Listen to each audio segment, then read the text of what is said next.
అందరికీ నమస్కారం. నిన్నే వరిస్తా పాట 84. శ్రీనిక కారు దగ్గరికి వెళ్ళగానే శివాంశు నవ్వుతూ, ఏంట్రా హితు, ఎంతో కోపం ఉన్నా కూడా దాన్ని కంట్రోల్ చేసుకుంటూ చాలా కష్టపడుతున్నావుగా శ్రీనికతో ప్రేమగా మాట్లాడటానికి అంటాడు. వంశు కోపంగా వేలు చూపిస్తూ, రేయ్ నువ్వు చాలా ఎక్కువ చేస్తున్నావు అనగానే శివాంశు ఆ వేలును గట్టిగా పట్టుకుని సీరియస్గా, నీ జాను అనుకుంటున్న నా జానుని నా నుండి దూరం చేయడానికి నువ్వు చేసిన దానికంటే నేను చాలా తక్కువ చేస్తున్నా, సంతోషించు. ఇంకోసారి తనని కలవాలని మాట్లాడాలని ట్రై చేయకు.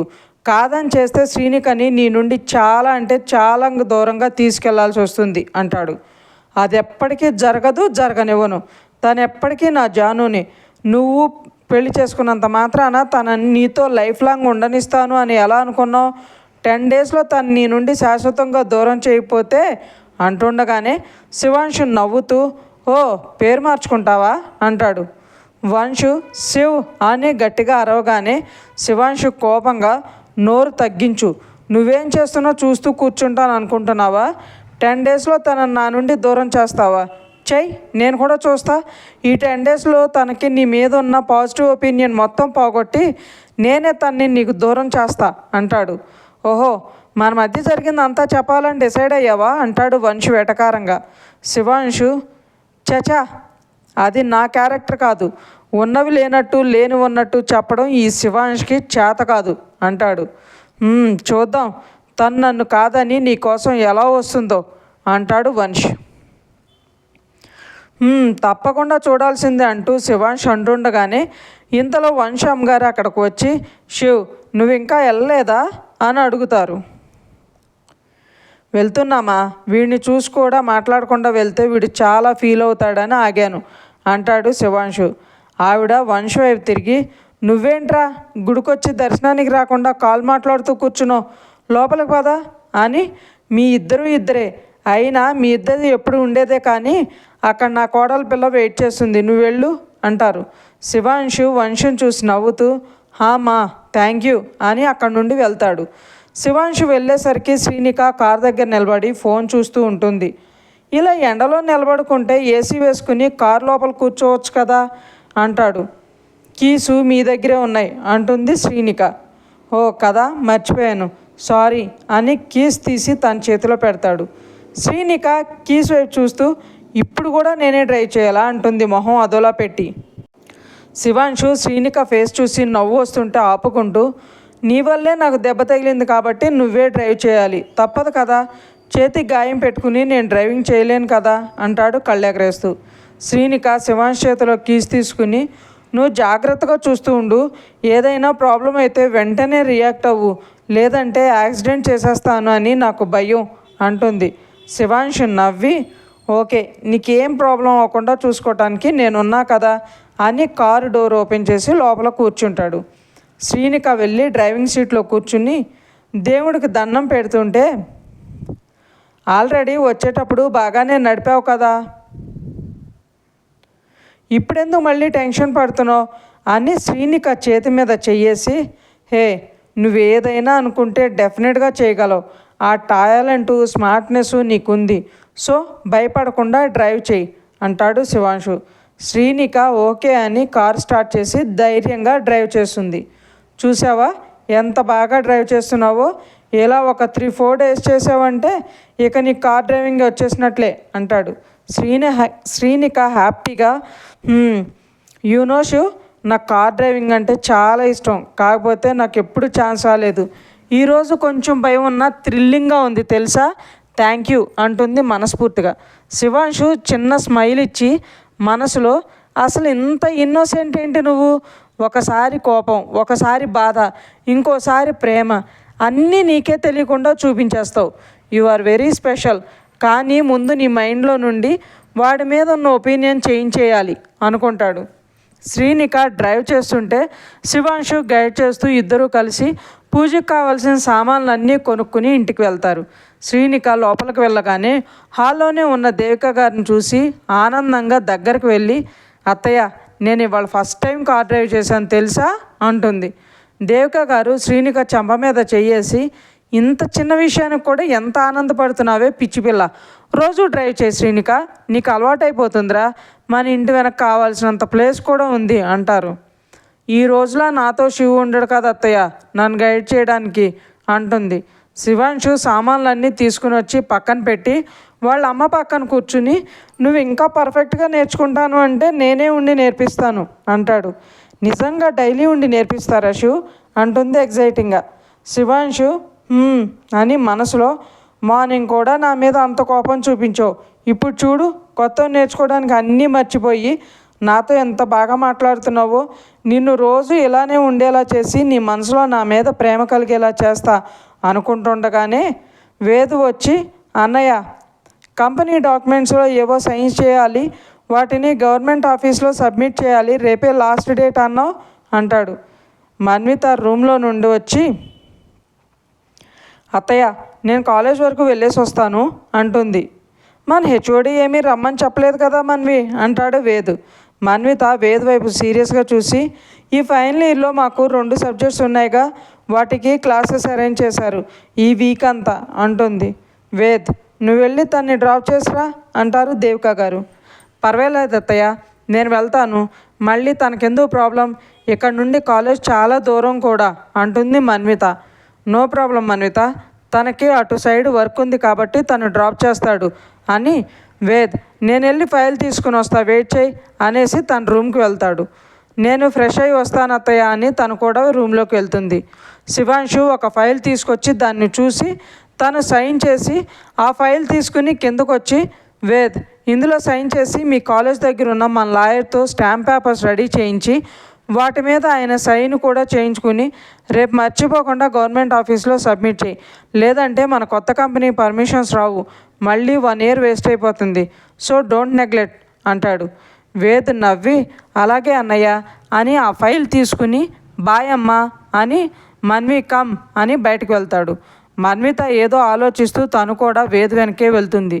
శ్రీనిక ఫ్రెష్ అయ్యి బయటకు వచ్చేసరికి శివాంశు లోపలికి వస్తూ కనిపించగానే థ్యాంక్ యూ శివ్ అంటుంది.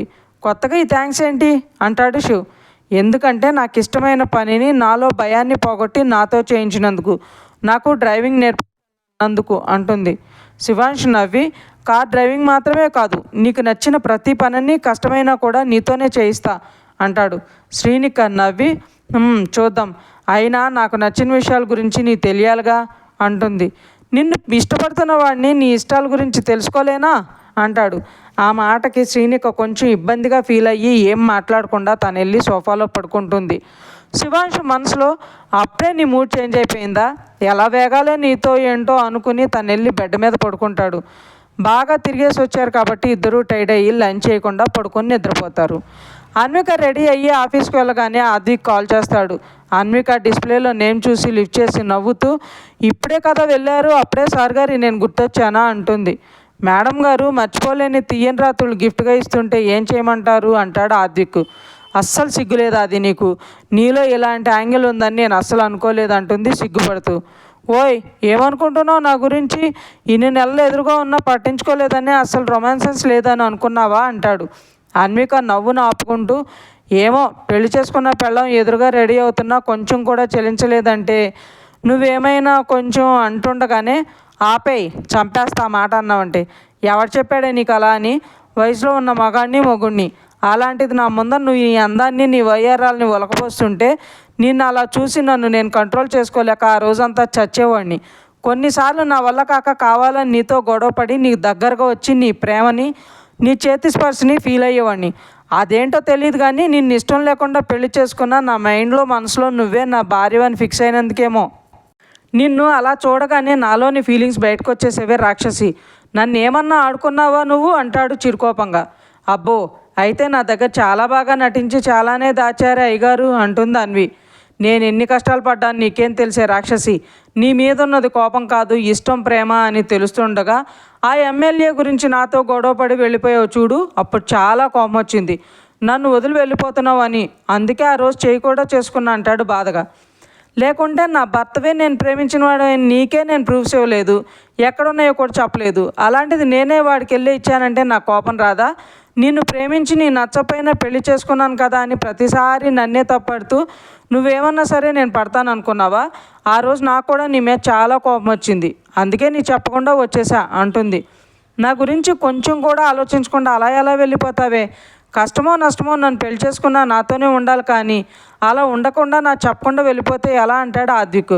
ఆహా, నువ్వు కూడా అలానే అనుకుని నాతో కాపురం చేస్తుంటే ఈ పాటికి మనకి ఒక బుల్లి ఆది వచ్చి ఉండేవాడు. మరి అప్పుడెందుకు అలా ఆలోచించలేదు నువ్వు అంటుంది అన్విక. అప్పుడంటే నన్ను బలవంతంగా పెళ్లి కొప్పించావని కోపం, ఆ తర్వాత మీ ఆస్తికి అంతస్తుకి నేను అసలు సరిపోనని నాకు నన్ను నచ్చి చెప్పుకున్నాను, అందుకే నిన్ను దూరం పెట్టానంటాడు ఆద్విక్. నీకు నువ్వు అనుకుంటే సరిపోతుందా అలా?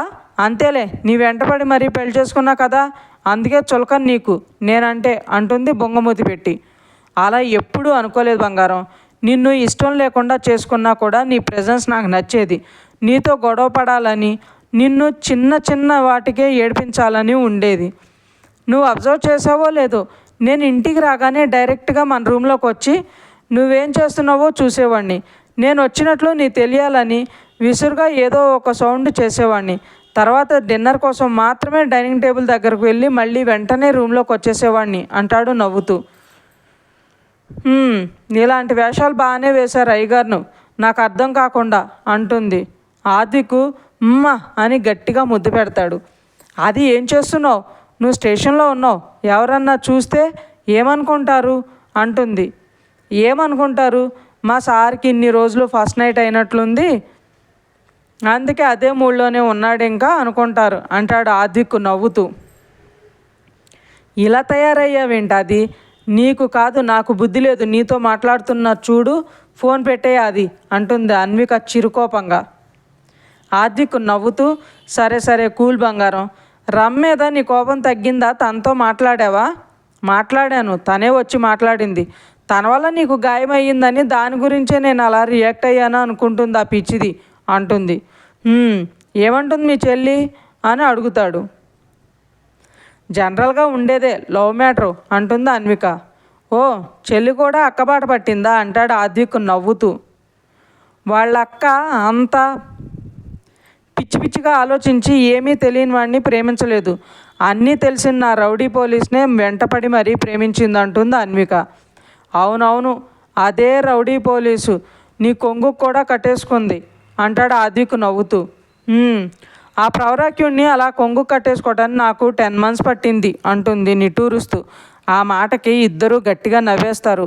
రమ గురించి నువ్వు ఎక్కువ ఆలోచించవు బంగారం, తన బాధ్యత నీదే కాదు నాది కూడా, సరేనా? అతను ఎవరో ఎలాంటి వాడో అన్నీ నేను కనుక్కుంటాను, ఓకేనా అంటాడు ఆద్విక్. థ్యాంక్స్ ఆది అంటుంది. బంగారం, మన మధ్య ఈ ఫార్మాలిటీస్ ఎప్పటి నుండిరా అంటాడు. సరే సరే, నేనుండనా? ఈ మధ్య ఆఫీస్కి రాలేదు కదా, వర్క్ చాలా ఉందా అది అంటుంది అన్విక. క్యారియన్ బంగారం, నేను కూడా కమిషనర్తో మీటింగ్కి వెళ్ళాలి, బాయ్ రా అంటాడు. అన్విక బాయ్ అని కాల్ పెట్టేసి ఎవరి పనులు వాళ్ళు చూసుకుంటుంటారు. వేదు మన్వితని కాలేజీకి తీసుకెళ్ళాక నీ క్లాస్ వర్క్ అయ్యాక కాల్ చేయమన్వి, నేను వచ్చి పికప్ చేసుకుంటాను అంటాడు. అక్కర్లేదు, నేను రాగలను అంటుంది మన్వి.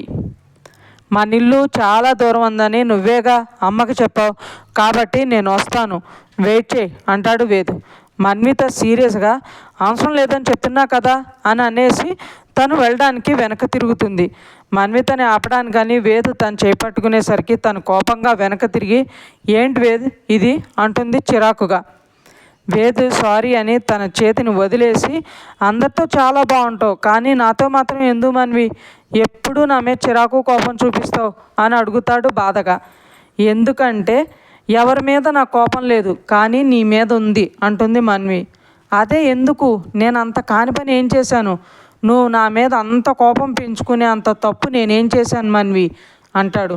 నీ తెలీదా? పైకి ఒకలా లోపల ఒకలా ఎందుకుంటావు? నా మీద ప్రేమ అంటూనే ఇంకొక అమ్మాయిని ఎలా హక్ చేసుకున్నావు అని అడుగుతుంది. నేను ఇంకొకరిని హక్ చేసుకోవటమా? నెవ్వర్ మన్వి, నేను అలా ఎప్పటికీ చెయ్యను, ఎందుకంటే నేను నిన్ను మాత్రమే లవ్ చేస్తున్నాను అంటాడు వేద్. అబద్ధాలు చెప్పాలని నన్ను నమ్మించాలని చూడకు వేద్, నేను నా కళ్ళారా చూశాను. అర్ధరాత్రి ఒక అమ్మాయిని హక్ చేసుకుని అని చెప్పలేక ఛీ అనేసి అక్కడి నుండి వెళ్ళిపోతుంది.